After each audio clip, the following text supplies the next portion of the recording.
Hi, my name is Zuri, and I am a senior designer here at Ulta in Waterford Lakes, Store 152.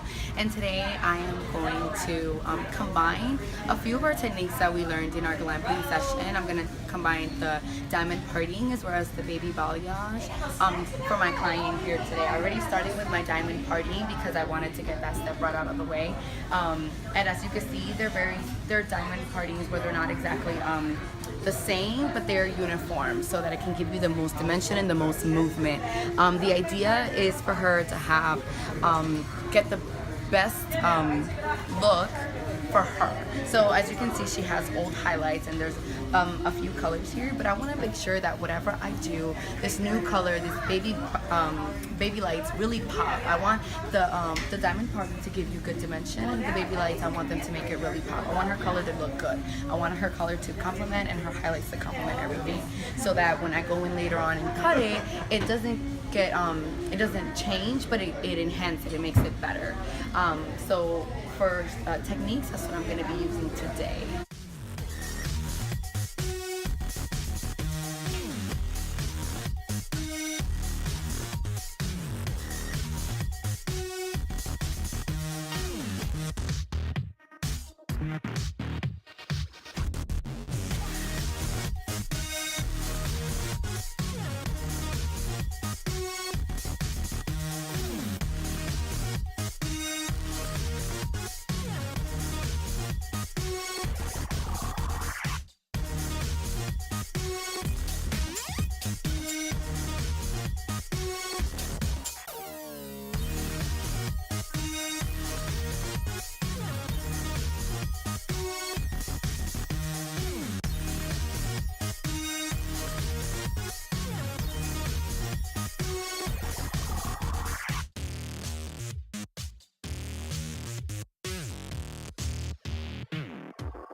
And this is my last sectioning. Before I get there, I would like to explain to you real quick what I did. This is my first panel, and this is my diamond. So what I did was, my diamond lays this way, almost like a rectangle.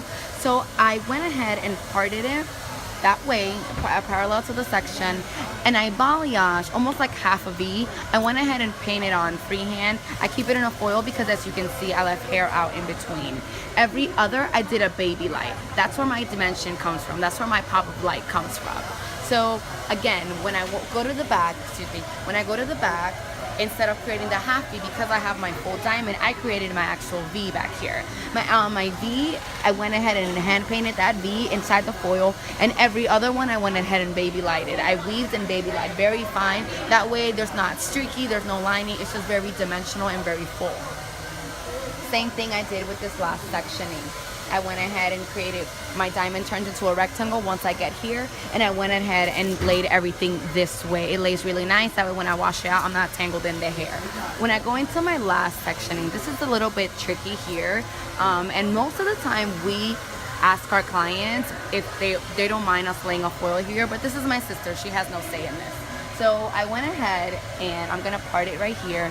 And this is where I would create my A for auditioning, yay. So I create my A, and this is gonna give her the real money shot. So you see these Pinterest girls with like that nice, beautiful pop of color in the front, she's like flowing in the air. This is where it comes from. It comes from that beautiful A that we're about to create. So I'm gonna go ahead and do that now, and in between I'm gonna still do the baby balayage, because when she goes to part it, I don't want there to be a line of demarcation or where you know where she usually parts.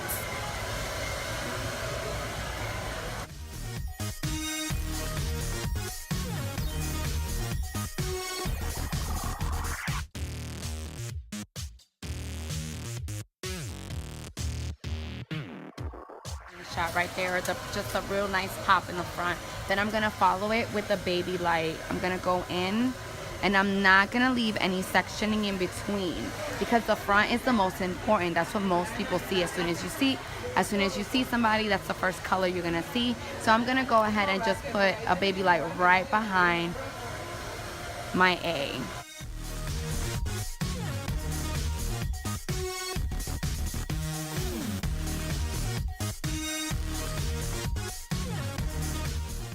And what I do with my weaving, I usually don't go in with a hard line. That's not pretty. So I go ahead and feather it in. That way it's nice and subtle, my line, and it gives me that nice dimension.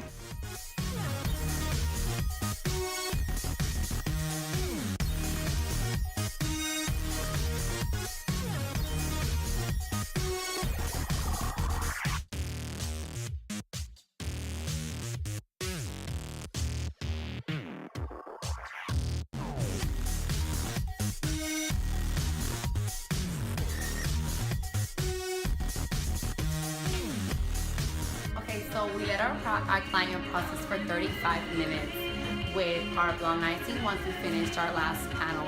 And I just want to, before I go ahead and take these foils out, I want to show you why I love blonde icing so much. If you can see, it just lifts really nicely. It gives you that nice warmth to it, and it gets rid of virtually any red. Her base color is very red, so the fact that blonde icing can get that done in 35 minutes, really, it's really nice. It's actually one of our first sections, but let me show you one of our last sections so you can see how nicely that just lifts, really nicely. And when we go ahead and tone it, it'll be nice and even, and you won't see any spots, and it'll just be really dimensional.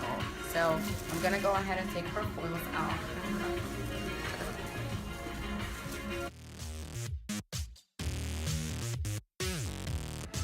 Okay, so for our toning today, I use our shades gloss, our Shades EQ gloss.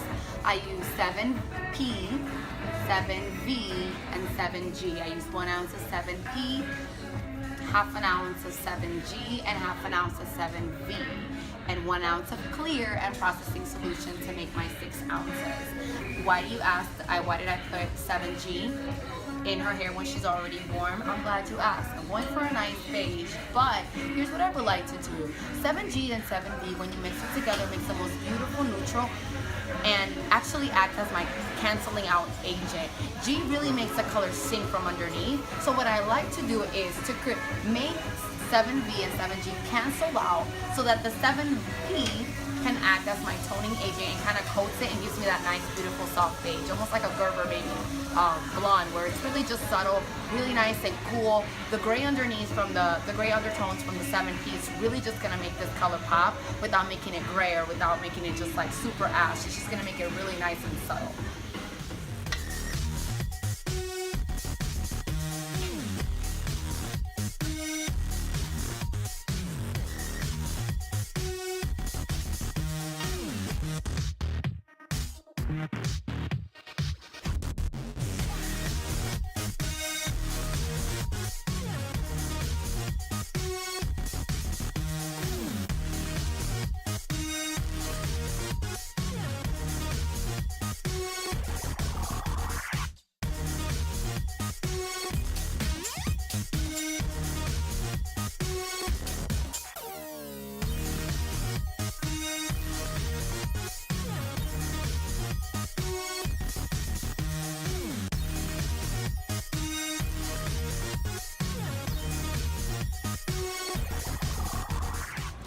So what you've just seen is after I applied the toner throughout the entire head, I emulsified for a few minutes. I went ahead and cotton wrapped her so it doesn't drip when she's under the dryer.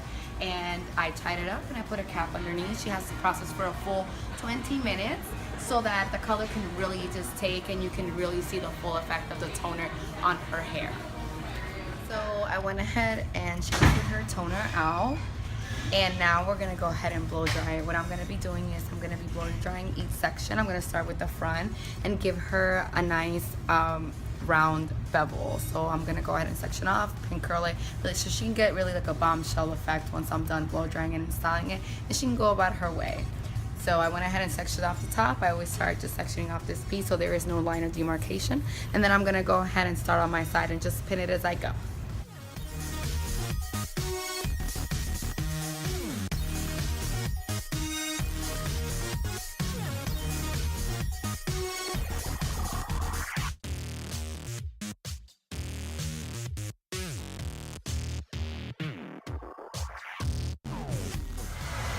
So as you can see, our baby lights just really give it that pop. Look at our money shot right in the front.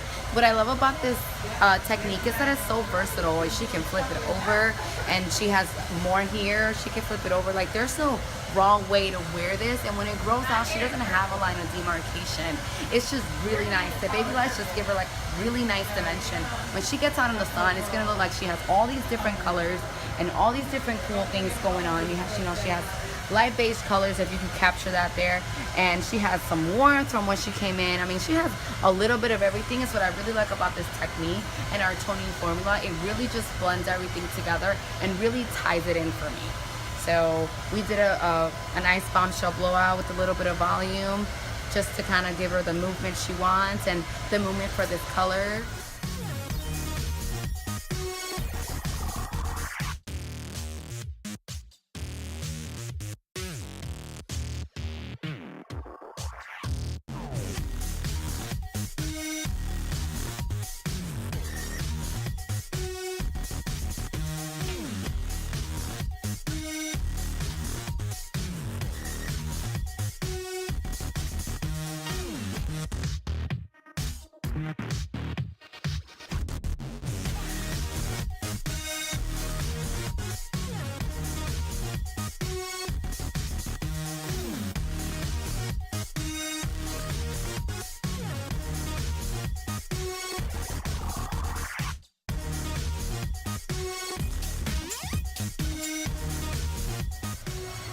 So I just want to say thank you once again for giving me the opportunity to just share my technique and the way that my brain just kind of works with hair and color, and just how much I enjoy it and everything like that. Please, you are more than welcome to find me here at Old Time Waterford Lake, store 152. I'm a senior designer, and I'm here all week, and I would love to come and work with you and share with you and just tell you a little bit about me. And that is about it today. Once again, thank you very much. I really appreciate it, and I hope you could take something from this video that you could take back to your home store. Have a good one.